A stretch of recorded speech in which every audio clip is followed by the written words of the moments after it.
Hi ಎಲ್ಲ ನಮಸ್ಕಾರ ಎಲ್ರಿಗೂ. ನಾನು ನಿಮ್ಮ ಪ್ರೀತಿಯ ಸುನೀತಾ ಪವನ್. ಎಲ್ಲರೂ ಹೇಗಿದ್ದೀರಾ? ಹೋಪ್ ಎಲ್ಲರೂ ಚೆನ್ನಾಗಿದ್ದೀರಾ ಅಂತ ಅಂದ್ಕೊಂಡು ಇವತ್ತಿನ ನಿನ್ನ ಜೊತೆ ನನ್ನ ಕತೆ ಸೀರಿಯಲ್ ಸಂಚಿಕೆ ನಾನು ಶುರು ಮಾಡ್ತಾ ಇದ್ದೀನಿ. ಶುರು ಮಾಡೋದಕ್ಕಿಂತ ಮುಂಚೆ ನನ್ನ ಚಾನಲ್ ಏನು ಯಾರೆಲ್ಲ ಸಬ್ಸ್ಕ್ರೈಬ್ ಮಾಡ್ಕೊಂಡಿಲ್ವೋ ಸಬ್ಸ್ಕ್ರೈಬ್ ಮಾಡ್ಕೊಳ್ಳಿ. ವಿಡಿಯೋ ಇಷ್ಟ ಆದರೆ ಒಂದು ಪುಟ್ಟದೊಂದು ಲೈಕ್ ಕೊಡಿ. ಸೊ ಬನ್ನಿ ಈಗ ಶುರು ಮಾಡೋಣ. ಸೊ ಇನ್ನೇನು ಇವರಿಬ್ಬರದು ತುಂಟಾಟ ಜಗಳ ಸಿಕ್ಕಾಬಟ್ಟೆ ಆಗೋಗ್ಬಿಟ್ಟಿದೆ. ಏಕೆಂದರೆ ನಾನು ಒಂದು 4 ಡೇಸ್ ವಿಡಿಯೋನೇ ಹಾಕೋಕ್ಕಾಗಿರಲಿಲ್ಲ. ಯಾರು ಕೂಡ ಬೇಜಾರು ಮಾಡ್ಕೋಬೇಡಿ, ಇನ್ಮೇಲೆ ಕಂಟಿನ್ಯೂಸ್ ಆಗಿ ಹಾಕ್ತಾ ಇರ್ತೀನಿ. ಅಂದರೆ ಭೂಮಿಗೆ ಹುಷಾರಿಲ್ದ ಮಲ್ಕೊಂಡಿರ್ತಾಳಲ್ವ, ಅವನು ಬೇರೆ ಕಡೆ ಅಂದರೆ ಕೆಳಗಡೆ ಮಲಗಿರ್ತಾಳೆ, ಇವನು ಮೇಲೆ ಮಲಗಿರ್ತಾನೆ. ಆ ಗಾಯ ಇರುತ್ತಲ್ವ ಕಾಲಿಗೆ, ಆ ಕಾಲ ಹಿಡ್ಕೊಂಡು ಸಮಾಧಾನ ಮಾಡಬೇಕು. ಎಷ್ಟೊಂದು ಬೇಜಾರಾಗ್ತಿರುತ್ತೆ ಅವನಿಗೆ. ಅಂದರೆ ಕೆಳಗಡೆ ಮಲ್ಕೊಂಡಿದ್ದಾಳೆ, ಕಾಲೆಲ್ಲ ಗಾಯ ಆಗಿದೆ ಅಂತೇಳಿ ಆ ಕಾಲನ್ನ ಮುಟ್ಕೊಂಡಿರ್ತಾನೆ. ಇವಳು ಭೂಮಿ ತಪ್ಪಾಗಿ ತಿಳ್ಕೊಂಡು ಅಂದರೆ ನೀವು ಈ ರೀತಿ ವ್ಯಾಘ್ರ ಥರ ನನ್ನ ಮೇಲೆ ಬಂದಿದ್ದೀರಾ, ದೌರ್ಜನ್ಯ ಮಾಡ್ತಾ ಇದ್ದೀರಾ, ನಿಮ್ಮ ಜೊತೆ ನಾನು ಇನ್ನೊಂದು ತಿಂಗಳು ಹೇಗೆ ಕಳೆಯೋದು ನಾನು ಅಂತ ತುಂಬ ಫೀಲ್ ಮಾಡ್ಕೋತಾ ಇರ್ತಾಳೆ. ಅಯ್ಯೋ ಭೂಮಿ, ನಿನ್ಗೆ ಹೇಗೆ ಅರ್ಥ ಮಾಡಿಸೋದಂತಲೇ ಗೊತ್ತಾಗ್ತಿಲ್ಲ. ನಿಮಗೆ ಹೇಳಿಬಿಟ್ಟಿದ್ದೀನಿ ನಾನು ಆಲ್ರೆಡಿ, ಅಂದರೆ ನಾನು ಶೀಲವಂತ ಅಂತೇಳಿ. ರಾತ್ರಿ ಮಲ್ಕೋಬೇಕಾದಾಗ ನನ್ನ ಬಗ್ಗೆ ಟೋಟಲಿ ಓವರಲ್ಲಿ ಎಕ್ಸ್ಪ್ಲೇನ್ ಮಾಡಿದ್ದೀನಿ. ಆದರೆ ಇಷ್ಟು ಬೇಗ ಬೆಳಕರಷ್ಟಲ್ಲೇ ಯಾರಾದ್ರೂ ಈ ರೀತಿ ಅಟೆಂಪ್ಟ್ ಮಾಡ್ತಾರಾ? ನೀನು ಯಾಕೆ ಈ ರೀತಿ ತಪ್ಪಾಗಿ ತಿಳ್ಕೊತಾ ಇದೆಯಾ ಅಂತೇಳಿ ಅಳಕ್ಕೆ ಶುರು ಮಾಡ್ತಾನೆ. ಅಯ್ಯೋ ಸಾಹೇಬ್ರೆ, ಅಳ್ಬೇಡಿ ಸಾಹೇಬ್ರೆ, ಪ್ಲೀಸ್ ಸಾಹೇಬ್ರೆ ಅಂತೇಳಿ ಹತ್ರಕ್ಕೆ ಹೋಗಿ ಮಾತಾಡಬೇಕಾದಾಗ ಹೈಪ ಅಂತೇಳಿ ಎದುರ್ಕೋತಾ ಇರ್ತಾಳೆ. ಅಯ್ಯೋ ಭೂಮಿ, ನನ್ನ ಬಗ್ಗೆ ಏನಂತ ಗೊತ್ತಿದ್ದು ಈ ರೀತಿ ಎಲ್ಲ ತಪ್ಪಾಗಿ ತಿಳ್ಕೊಬಿಡ ಭೂಮಿ, ನಾನು ಆ ಥರ ಹುಡುಗ ಅಲ್ಲ, ನಾನು ಆ ಥರ ಶೀಲವಂತ, ನಾನು ಆ ಥರ ಈ ಥರ ಅಂತೆಲ್ಲ ಅವನ ಬಗ್ಗೆ ತುಂಬ ಹೇಳ್ಕೊತಾನೆ.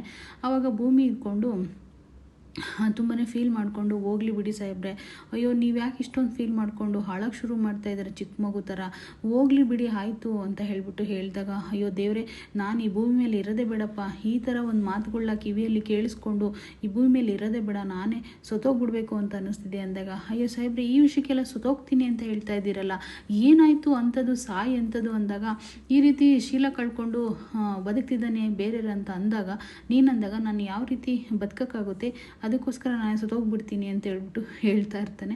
ಆಗ ಹೇಳಿದ ತಕ್ಷಣ ಭೂಮಿ ಇದ್ಕೊಂಡು, ಅಯ್ಯೋ ಸಾಹೇಬ್ರೆ ಸಾಹೇಬ್ರೆ ಪ್ಲೀಸ್ ಸಾಹೇಬ್ರೆ ನಿಮ್ಮನ್ನು ನಂಬಲಿಲ್ಲ ಸಾಹೇಬ್ರೆ, ನಾನು ಇನ್ಮೇಲೆ ನಂಬ್ತೀನಿ ಸಾಹೇಬ್ರೆ, ನೀವು ಆ ಥರ ಅಲ್ಲ ಅಂತ ನಂಗೆ ಚೆನ್ನಾಗಿ ಗೊತ್ತು ಅಂತ ಹೇಳ್ಬಿಟ್ಟು ತುಂಬಾ ತಲೆ ಕೆಡಿಸ್ಕೊಂಡು, ಹೋಗ್ಲಿ ಬಿಡಿ ಸಾಹೇಬ್ರೆ, ಪ್ಲೀಸ್ ಸಾಹೇಬ್ರೆ ಅಂತೇಳಿ ಕನ್ವಿನ್ಸ್ ಮಾಡ್ತಾ ಇರ್ತಾಳೆ.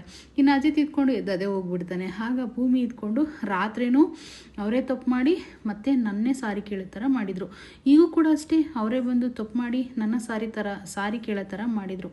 ಇದು ಯಾವ ಸರಿ ಯಾವ ತಪ್ಪು ಅಂತಲೇ ಗೊತ್ತಾಗ್ತಿಲ್ಲ ಅಂತ ಭೂಮಿ ತುಂಬಾ ಕನ್ಫ್ಯೂಷನ್ ಆಗಿ ಇರ್ತಾಳೆ. ಸೊ ಇನ್ನೇನು ಬೆಳಗ್ಗೆ ಎದ್ದ ತಕ್ಷಣವೇ ಇಲ್ಲಿ ಒಂದು ಕಡೆ ತಲೆನೋವು ಅಂತ ಕೂತಿರ್ತಾಳೆ ದೇವಿಯನಿ. ಅಲ್ಲಿಗೆ ಕಷಾಯ ತಂದು ಕೊಡ್ತಾಳೆ ಭೂಮಿ, ತಗೊಳ್ಳಿ ದೇವಿಯನಮ್ಮ ಅಂತ ಹೇಳ್ಬಿಟ್ಟು. ಕಷಾಯನ ಭೂಮಿ ತುಂಬ ತಲೆನೋವು ಇತ್ತಿತ್ತು, ಅದಕ್ಕೆ ಕಷಾಯ ತಂದು ಕೊಡು ಮಗಳೇ ಅಂತ ಕೇಳಿದೆ. ತುಂಬ ಥ್ಯಾಂಕ್ಸ್ ಅಮ್ಮ ನಿನಗೆ ಅಂತ ಹೇಳ್ಬಿಟ್ಟು ಕೂತ್ಕೊತಾಳೆ. ಭೂಮಿ ಕೂಡ ಅಲ್ಲಿ ಕೂತ್ಕೊಂಡಾಗ, ಭೂಮಿ ನೀನು ವಾಪಸ್ ಬಂದೆಲ್ಲ, ನನಗೆ ಅದೇ ಖುಷಿ ಆಯಿತು ಭೂಮಿ, ಹೇಗೋ ಅಜಿತ್ನ ಜೊತೆ ಮತ್ತೆ ಬಂದೆಲ್ಲ, ಅದೇ ತುಂಬಾ ಖುಷಿ ಆಯಿತು ಅಂದಾಗ, ಭೂಮಿ ಇದ್ಕೊಂಡು, ಇಲ್ಲ ದೇವಿಯನಿ ಅಮ್ಮ, ನಾನು ವಾಪಸ್ ಬಂದಿದ್ದು ಅತ್ತೆಗೋಸ್ಕರ, ಅದು ಒಂದು ತಿಂಗಳ ಮಟ್ಟಿಗೆ ಅಷ್ಟೇನೆ, ಆಮೇಲೆ ಇರೋದಿಲ್ಲ, ನಾನು ಮನೆ ಬಿಟ್ಟು ಹೋಗ್ತೀನಿ ಅಂತ ಹೇಳ್ತಾಳೆ. ಏನು ಹೇಳ್ತಿದ್ದೀಯ ಭೂಮಿ ಅಂದಾಗ, ಹೌದು ಅತ್ತೆಗೋಸ್ಕರನೇ ಬಂದಿದ್ದು ಅಂತ ಅಂದಾಗ, ಹಾಗಿದ್ರೆ ನೀವಿಬ್ಬರು ಇನ್ನೂ ಒಂದಾಗಿಲ್ವಾ ಅಂದಾಗ, ಇಲ್ಲ ದೇವಿಯನಿ ಅಮ್ಮ, ನಾವು ನಮ್ಮ ಅತ್ತೆಗೋಸ್ಕರ ಅಷ್ಟೇ ಕರ್ಕೊಂಡು ಬಂದರು, ನಾನು ಬಂದಿದ್ದೀನಿ ಅಷ್ಟೇ ವಾಪಸ್ ಅಂತ ಭೂಮಿ ಹೇಳ್ತಾಳೆ. ಸೊ ಆಗಿದ್ಮೇಲೆ ನಿನ್ನ ದೇವಿಯನಿ ಚೆನ್ನಾಗಿ ಚುಚ್ಚುತ್ತಾಳೆ ಇವಾಗ. ಸೊ ನೀನು ಮನೆ ಬಿಟ್ಟು ಹೊರಟಾಗ ನಾನು ಯಾಕೆ ಹೇಳಿದೆ ಅಂತಂದರೆ, ನಿನ್ನ ಸ್ವಾಭಿಮಾನಕ್ಕೆ ಧಕ್ಕೆ ಬರಬಾರ್ದು ಅಂತೇಳಿ ಈ ರೀತಿ ನೀನು ಮನೆ ಬಿಟ್ಟು ಹೋಗು ಅಂತ ಹೇಳಿದೆ ಅಮ್ಮ, ಬೇಜಾರು ಮಾಡ್ಕೋಬೇಡ, ಮತ್ತೆ ವಾಪಸ್ ಬಂದಿಯಲ್ಲ ಅದೇ ಖುಷಿ ಆಗುತ್ತೆ ಅಂತ ಅಂದಾಗ, ಇಲ್ಲ ದೇವಿಯನಿ ಅಮ್ಮ, ಅದಕ್ಕೋಸ್ಕರ ವಾಪಸ್ ಬಂದಿದ್ದೀನಿ ಅಷ್ಟೇ ನಾನು ಅಂತ ಹೇಳ್ಬಿಟ್ಟು ಹೊರಡ್ತಾಳೆ. ಸೊ ಇನ್ನೇನು ಹೊರಟಾಗ, ಯಾಕಮ್ಮ ನನ್ನ ಹತ್ರ ಹೇಳ್ಕೊಳಕ್ಕೆ ಏನಾದರೂ ಬೇಜಾರಾಗ್ತಿದೆಯಾ, ಏನಾದರೂ ಹೇಳ್ಕೊಳ್ಳೋದಿದ್ರೆ ಹೇಳ್ಕೊ ಭೂಮಿ ಅಂತ ಹೇಳ್ಬಿಟ್ಟು ಕೇಳ್ತಾಳೆ. ಆ ಥರ ಏನಿಲ್ಲ, ಯಾಕೆಂದರೆ ನಾನು ಇನ್ನೊಂದು ತಿಂಗಳು ಇರ್ತೀನಿ, ಆ ತಿಂಗಳಾದಮೇಲೆ ಏನಾದರೂ ಒಂದು ಹೇಳ್ಕೊಂಡು, ಅಂದರೆ ಈಗ ನಮ್ಮ ಅಪ್ಪನ ಕನಸನ್ನ ಬೇರೆ ನೆರವೇರಿಸ್ಬೇಕು, ನಾನು ಇವಾಗ ಪೊಲೀಸ್ ಆಗಬೇಕು ಅನ್ನೋದು ನನ್ನ ಆಸೆ ಆಗಿರುತ್ತೆ. ಸೊ ಹಾಗಾಗಿ ಈಗ ನಾನು ಪೊಲೀಸ್ ಆಗಬೇಕು, ಹೇಗಾದರೂ ಮಾತಾಡಿ ನಾನು ಟ್ರೈನಿಂಗ್ಗೆ ಹೋಗಬೇಕಾಗುತ್ತೆ ಅಂತ ಹೇಳ್ಬಿಟ್ಟು ದೇವಿಯನಿ ಹತ್ರ ಹೇಳ್ತಾಳೆ ಭೂಮಿ. ಆಗ ಹೇಳಿದ ತಕ್ಷಣ, ಎಷ್ಟೋ ಜನ ಮಕ್ಕಳು ತಂದೆ ತಾಯಿ ಇದ್ದಾಗೇನೆ ಏನೂ ಸಪೋರ್ಟ್ ಮಾಡೋದಿಲ್ಲ, ಅಂದರೆ ತಂದೆ ತಾಯಿನ ಹೋಗಿ ಅನಾಥಾಶ್ರಮ ಅಲ್ಲಿ ಇಲ್ಲಿ ಬಿಟ್ಟು ಬರ್ತಾರೆ. ನೀನು ಸತ್ತಿರೋ ಅಪ್ಪನ ಕನಸನ್ನ ನೆರವೇರ್ಸೋಕ್ಕೆ ಇಷ್ಟೊಂದೆಲ್ಲ ಪ್ರಯತ್ನ ಪಡ್ತಿದ್ದೀಯ ಅಂದರೆ, ನಿನ್ನಂಥ ಮಗಳಿರೋದು ತುಂಬಾ ಖುಷಿ ಆಗ್ತಿದೆ ಕಣಮ್ಮ ನನಗೆ. ನೀನು ಒಂದು ಕೆಲಸ ಮಾಡು ಭೂಮಿ, ನಾನು ಇದಕ್ಕೆ ತುಂಬಾ ಹೆಲ್ಪ್ ಮಾಡ್ತೀನಿ. ನನಗೆ ಪೊಲೀಸ್ ಟ್ರೈನಿಂಗ್ ಕ್ಲಾಸು ಬೆಂಗಳೂರಲ್ಲಿ ಒಬ್ಬರು ಗೊತ್ತಿರೋರು ಇದ್ದಾರೆ, ಅವ್ರಿಗೆ ನಾನು ಕಾಂಟ್ಯಾಕ್ಟ್ ಮಾಡಿ ಫೋನ್ ಮಾಡಿ ಅಲ್ಲಿಗೆ ಕಳಿಸ್ಕೊಡ್ತೀನಿ, ಹೋಗಿ ನಿನ್ನ ಸಾಧನೆನ ನೆರವೇರಿಸ್ಕೊ ಅಂತ ಹೇಳ್ಬಿಟ್ಟು ದೇವಿಯನಿ ದೇವಿಯನಿ ಹೇಳ್ತಾಳೆ. ಹೇಗಾದರೂ ಮಾಡಿ ಇವಳ ಮನೆಯಿಂದ ಸಾಗಾಕಬೇಕು, ಮನೇಲಿ ಇರೋದು ಬೇಡ ಇವಳು ಅನ್ನೋದೇ ದೇವಿಯನಿ ಉದ್ದೇಶ. ಅವಳಿಗೆ ಉದ್ದೇಶ ನಾನು ಈ ಮನೆಗೆ ಪಟ್ಟ ರಾಣಿ ಆಗಬೇಕು, ನನ್ನ ಮಗಳಾಗಬೇಕು ಅನ್ನೋದು.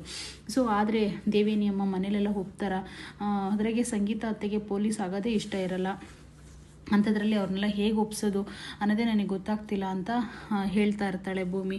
ಹಾಗಂದ ತಕ್ಷಣ ನೀನೇನು ಯೋಚನೆ ಮಾಡಬೇಡ ಮಗಳೇ, ನಾನಿದ್ದೀನಿ, ಎಲ್ಲರನ್ನೂ ಒಪ್ಸಿ ಮಾತಾಡಿಸಿ ಕಳಿಸೋ ಜವಾಬ್ದಾರಿ ನಂದು ಅಂತ ಹೇಳ್ಬಿಟ್ಟು ಇದು ಮಾಡ್ತಾಳೆ. ಅವಾಗ ದೇವಿನಿಯಮ್ಮ ಅಂತೇಳಿ ಹಗ್ ಮಾಡ್ಕೋತಾಳೆ ಭೂಮಿ. ದೊಡ್ಡಿ ಭೂಮಿ ಇದು, ಅದು ಏನು ಮಾತಾಡಿದ್ರು ಎಲ್ಲ ಓಕೆ ಓಕೆ ಅಂತ ಹೇಳ್ಬಿಟ್ಟು ಇದು ಮಾಡ್ಕೋತಾ ಇರ್ತಾಳೆ. ಇನ್ನು ನಂಗೆ ಹೇಳಿದ ತಕ್ಷಣ ಹೋದ ತಕ್ಷಣ ಇವಳು ದುರಂಕಾರನ, ಇವಳು ಕೆಟ್ಟ ಉದ್ದೇಶನ ತೋರಿಸ್ತಲೇ ಇರ್ತಾಳೆ ಎಲ್ಲರಿಗೂ ಮುಂದೆ. ಸೊ ಇನ್ನೇನೆಲ್ಲ ಮನೆಯವರೆಲ್ಲ ಕಲ್ತಿರ್ಬೇಕಾದಾಗ ಇದು ಆಲ್ರೆಡಿ ಪ್ರಸ್ತಾಪ ಮಾಡಿರ್ತಾಳೆ ಭೂಮಿ. ಈಗ ಆಗಿದ್ರೆ ನೀನು PC ಆಗಬೇಕನ್ನೋ ಆಸೆ ಇದೆಯಾ, ಪೊಲೀಸ್ ಆಗಬೇಕನ್ನೋ ಆಸೆ ಇದೆಯಾ, ಯಾವಾಗಿನಿಂದ ಈ ಥರ ಆಸೆ ಹುಟ್ಟಿದೆ ಭೂಮಿ ನಿನಗೆ ಅಂತೇಳಿ ಎಲ್ಲರೂ ಕೇಳಬೇಕಾದಾಗ ದೇವಿಯನ್ನು ಇಟ್ಕೊಂಡು ಅವ್ರ ಅಪ್ಪನ ಕನಸಂತೆ ಇದು, ಅದಕ್ಕೋಸ್ಕರ ಅವ್ರ ಅಪ್ಪನ ಕನಸು ನೆರವೇರ್ಸೋಕ್ಕೋಸ್ಕರ ಭೂಮಿ ಈ ರೀತಿ ರೆಡಿಯಾಗಿದ್ದಾಳೆ ಅಂತ ದೇವಿಯನಿ ಹೇಳ್ತಾಳೆ. ಆಗ ಹೇಳಿದ ತಕ್ಷಣ ಸಂಗೀತ ಇಟ್ಕೊಂಡು, ಭೂಮಿ ನೀನು ನನ್ನ ಸೊಸೆ ಆಗಿರೋಕ್ಕೆ ಸರಿ ಅಂತ ಅನ್ನಿಸ್ತಿದೆಯಾ ನಿನಗೆ? ಯಾವುದೇ ಒಂದು ವಿಷಯನ ಫಸ್ಟು ಬಂದು ನನ್ನ ಹತ್ರ ಚರ್ಚೆ ಮಾಡಿಬಿಟ್ಟು ಅತ್ತೆ ಇದನ್ನು ಮಾಡ್ಲಾ ಬಿಡ್ಲಾ ಅಂತೆಲ್ಲ ಕೇಳಿಕೊಂಡು ಪರ್ಮಿಷನ್ ತೊಗೊಂಡು ಮಾಡ್ತಾಯಿದ್ದೆ. ಆದರೆ ಈಗ ನೀನೇ ಡಿಸಿಷನ್ ತೊಗೊಂಡು ನೀನೇ ಮಾಡೋಕ್ಕೆ ರೆಡಿ ಆಗಿಬಿಟ್ಟು ನಾನು ಹೋಗ್ತಾ ಇದ್ದೀನಿ ಅಂತ ಬಂದು ಪರ್ಮಿಷನ್ನ ಕೇಳಕ್ಕೆ ಬಂದಿದೆಯಾ. ಸೊ ಈ ರೀತಿ ಮಾಡ್ತೀಯ ಅಂತ ನನಗೆ ಗೊತ್ತೇ ಇರಲಿಲ್ಲ ಅಂತ ಹೇಳ್ಬಿಟ್ಟು ನೊಂದ್ಕೋತಾ ಇರ್ತಾರೆ. ಅಯ್ಯೋ ಅತ್ತೆ ಅಂತ ಹೇಳ್ಬಿಟ್ಟು ಇದು ಮಾಡ್ತಾ ಇರ್ತಾಳೆ. ದೇವಿಯನಿ ಬಂದ್ಬಿಟ್ಟು ಪಕ್ಕದಲ್ಲಿ, ಅಲ್ಲ ಸಂಗೀತ, ಏನಕ್ಕೆ ಈ ರೀತಿ ಅಂದ್ಕೊಳ್ತೀಯ, ಅವಳ ಅಪ್ಪನ ಆಸೆನ ನೆರವೇರ್ಸೋಕೆ ಅಷ್ಟೇ ಅಲ್ವಾ ಹೋಗ್ತಾ ಇರೋದು. ಸೊ ಎಷ್ಟೋ ಜನ ಹೆಣ್ಮಕ್ಳು ಏನು ಸಾಧನೆ ಮಾಡ್ದಂಗೆ ಮನೇಲಿ ಬರೀ ಕೆಲಸ ಮಾಡ್ಕೊಂಡೇ ಇರ್ತಾರೆ. ಆದರೆ ಅವಳು ಒಂದು ಸಾಧನೆ ಮಾಡಬೇಕು ಅಂತ ಹೋಗ್ತಿದ್ದಾಳೆ. ಅಂಥದ್ರಲ್ಲಿ ನೀನು ಸಪೋರ್ಟ್ ಬೇಕಲ್ವಾ ಅವಳಿಗೆ ಅಂತ ದೇವಿಯನಿ ಹೇಳ್ತಾ ಇರ್ತಾಳೆ. ಸೊ ಆಗಿದ್ದಾಗ ನನಗೆ ಪೊಲೀಸ್ ಕೆಲಸ ಇಷ್ಟ ಇಲ್ಲ ಅನ್ನೋದು ನನಗೆ ಚೆನ್ನಾಗಿ ಗೊತ್ತು ಅಲ್ವಾ, ಅದಕ್ಕೋಸ್ಕರ ನನಗೆ ಇಷ್ಟ ಇಲ್ಲ ಅಂತ ಸಂಗೀತ ಹೇಳ್ತಾಳೆ. ಆಗ ದೇವಿಯನಿ ಬಿಡಿಸಿ ಹೇಳ್ತಾಳೆ, ನೋಡು ಹೆಣ್ಮಕ್ಳು ಯಾವಾಗಲೂ ಬರೀ ಮನೆ ಕೆಲಸನೇ ಮಾಡ್ಕೊಂಡು ಇರಬಾರ್ದು, ಅವರು ಹೋಗಿ ಅವ್ರ ಕಾಲ ಮೇಲೆ ಅವ್ರು ನಿಂತ್ಕೊಂಡು ದುಡಿಬೇಕು, ಅವ್ರ ಕಾಲ ಮೇಲೆ ಅವ್ರು ಹೋಗಿ ಬೆಳಿಬೇಕು ಅನ್ನೋದೇ ಹೆಣ್ಮಕ್ಳಿಗೆ ಒಂದು ಗುರಿ ಆಗಿರುತ್ತೆ. ಸೊ ಅದಕ್ಕೆ ನಾವು ಸಪೋರ್ಟ್ ಮಾಡಬೇಕು, ಇದಕ್ಕೆ ನಾನಂತೂ ಸಪೋರ್ಟ್ ಮಾಡೇ ಬರ್ತೀನಿ ಅಂತ ಕೂಡ ದೇವಿಯನಿ ಹೇಳ್ತಾಳೆ. ಹಾಗೆ ಹೇಳಿದ ತಕ್ಷಣ ನಚ್ಚಿ ಇಟ್ಕೊಂಡು, ಅತ್ತೆ ಹೇಳಿದ್ದು ಕರೆಕ್ಟಾಗಿದೆ, ನಾನಂತೂ ಸಪೋರ್ಟ್ ಮಾಡೇ ಮಾಡ್ತೀನಿ ಅತ್ತಿಗೆಗೆ ಅಂತ ಕೂಡ ಹೇಳ್ತಾನೆ. ಇನ್ನು ಇಲ್ಲಿ ಅಂಜು ಕೂಡ ಹಾಗೆ ಹೇಳ್ತಾಳೆ. ಆಗ ಸಂಗೀತ ಇದ್ಕೊಂಡು ಥರ ಸೈಲೆಂಟಾಗಿ ನಿಂತಿರ್ತಾಳೆ. ಭೂಮಿ ಮಾತ್ರ ನಗ್ತಾ ಇರ್ತಾಳೆ. ಆಗ ದೇವಿಯನ್ನು ಇದ್ಕೊಂಡು ನೀನೇನು ಅಂತೀಯೋ ಮಗನೇ ಅಂತ ಹೇಳ್ಬಿಟ್ಟು ಅಜಿತ್ನ ಕೇಳ್ತಾಳೆ. ಅವನು ಇನ್ನೇನು ಮಾತಾಡ್ದಂಗೆ ಹಂಗೆ ಹಿಂಗೆ ಮಾತಾಡಬೇಕಾದಾಗ ಅವ್ನು ಬಿಡು, ಅವ್ನು ಸಪೋರ್ಟ್ ಇಲ್ದಲ್ಲೇ ಇವಳು ಪೊಲೀಸ್ PC ಹೋಗ್ತೀನಿ ಅಂತ ಒಪ್ಕೋತಾ ಇದ್ದಾಳ, ಅವ್ನು ಯಾವಾಗಲೂ ರೆಡಿನೇ ಅಂತ ಅವಳವಳೇ ದೇವಿಯನ್ನೇ ಎಲ್ಲರನ್ನೂ ಒಪ್ಪಿಸ್ಬಿಡ್ತಾಳೆ. ನಮ್ಮ ಮನೆಯವರೆಲ್ಲ ಒಪ್ಕೊಂಡಾಯಿತು. ಆದರೆ ಸಂಗೀತ ಮಾತ್ರ ಅತ್ತೆ ನೀವತ್ತೆ ಹೇಳಿ ಅತ್ತೆ ಅಂತೇಳಿ ಕೇಳಿದಾಗ ಮನೆಯವರೆಲ್ಲ ಒಂದಾದರು, ಈಗ ನಾನೊಬ್ಬಳೇ ಒಂದಾಗಿದ್ದೀನಿ, ನಂದೇನು ನಡೀತಿದೆ ಇಲ್ಲಿ ಅಸಲಿಗೆ, ನಾನು ಏನಕ್ಕೆ ಇದೆಲ್ಲ ಮಾತಾಡಬೇಕು ಅಂತ ಹೇಳ್ಬಿಟ್ಟು ನೊಂದ್ಕೋತಾ ಇರ್ತಾಳೆ. ಅತ್ತೆ ಬೇಜಾರು ಮಾಡ್ಕೊಬಿಡಿ ಅತ್ತೆ, ಇದು ಅಪ್ಪನ ಕನಸು ಅತ್ತೆ, ನಾನು ಈ ಕನಸನ್ನ ನಾನು ನೆರವೇರಿಸಲೇಬೇಕು ಅಂತ ಹೇಳ್ಬಿಟ್ಟು ಹೇಳಿದಾಗ ಆವಾಗ ಸಂಗೀತಮ್ಮ ಒಂದು ಮಾತು ಹೇಳ್ತಾಳೆ. ಏನು ಗೊತ್ತಾ, ನಮ್ಮ ಅತ್ತೆ ಹೇಗಿದ್ರು ಗೊತ್ತಾ, ನನ್ನ ಮಗ ಅಂದರೆ ನನ್ನ ಗಂಡ ಮನೆ ಬಿಟ್ಟು ಹೋಗ್ತೀನಿ ಎಂದಾಗ ಇದು ಹೆಂಡ್ತಿಗೋಸ್ಕರನೇ ಮಾಡ್ತಾ ಇದ್ದಾನೆ, ಅಂದರೆ ಅವ್ನ ಹೆಂಡ್ತಿಗೋಸ್ಕರ ಅಂಥೇಳಿ ನನ್ನ ಸೊಸೆ ಆಸೆ ಅಂತ ಹೇಳ್ಬಿಟ್ಟು ನಮ್ಮ ಅತ್ತೆ ನನ್ನ ಗಂಡನ್ನ ಕಳಿಸ್ಕೊಟ್ರು ನಮ್ಮ ಹಿಂದೆ. ಈಗ ನಮ್ಮ ಅತ್ತೆಗೆ ಅಂತ ಬುದ್ಧಿ ಇದೆ ಅಂತಂದಮೇಲೆ ನಮ್ಮ ಅತ್ತೆಗೆ ನಾನು ಸೊಸೆ, ನನಗೂ ಆ ಥರ ಬುದ್ಧಿನೇ ಇರಬೇಕಲ್ವಾ. ನಿನ್ನ ಆಸೆಗೋಸ್ಕರ ನಾನು ಯಾರಮ್ಮ ಅಂದರೆ ಇದು ಮಾಡೋಕ್ಕೆ, ಪ್ರಾಬ್ಲಮ್ ಮಾಡೋಕ್ಕೆ. ಸೊ ನನಗೂ ನೀನು ಏನಾದರೂ ಮಾಡಬೇಕು ಸಾಧನೆ ಅನ್ನೋದು ನನಗೂ ಆಸೆ ಇದೆ. ಆದರೆ ನನಗೆ ಪೊಲೀಸ್ ಕೆಲಸ ಅಂದರೆ ಅಷ್ಟೊಂದು ಇಂಟ್ರೆಸ್ಟ್ ಇಲ್ವಲ್ಲ. ಸೊ ಹಾಗಾಗಿ ನನ್ನ ಜೊತೆಗೆ ಇರಲಿ ನನ್ನ ಸೊಸೆ ಅನ್ನೋದು ನನ್ನ ಆಸೆ ಅಷ್ಟೇ ಭೂಮಿ. ಆದರೆ ಹೋಗು ನೀನು, ಪರವಾಗಿಲ್ಲ, ಟ್ರೈನಿಂಗ್ ತಗೋ ಅಂತ ಒಪ್ಕೊಬಿಡ್ತಾರೆ. ಇನ್ನು ನಚ್ಚಿ ಅಜಿತ್ ಇದ್ಕೊಂಡು ನಾನು ಸ್ವಲ್ಪ ವರ್ಕಿದೆ ನಾನು ಹೋಗ್ತೀನಿ ಸ್ಟೇಷನ್ಗೆ ಅಂತ ಹೊಡೆದಾಗ ಸತ್ಯಣ್ಣ ಇದ್ಕೊಂಡು ನನಗೂ ಸ್ವಲ್ಪ ಕೇಸ್ ವಿಚಾರದಲ್ಲಿ ಮಾತುಕತೆ ಇದೆ ಅಂತ ಅವರು ಕೂಡ ಹೊರಡ್ತಾರೆ.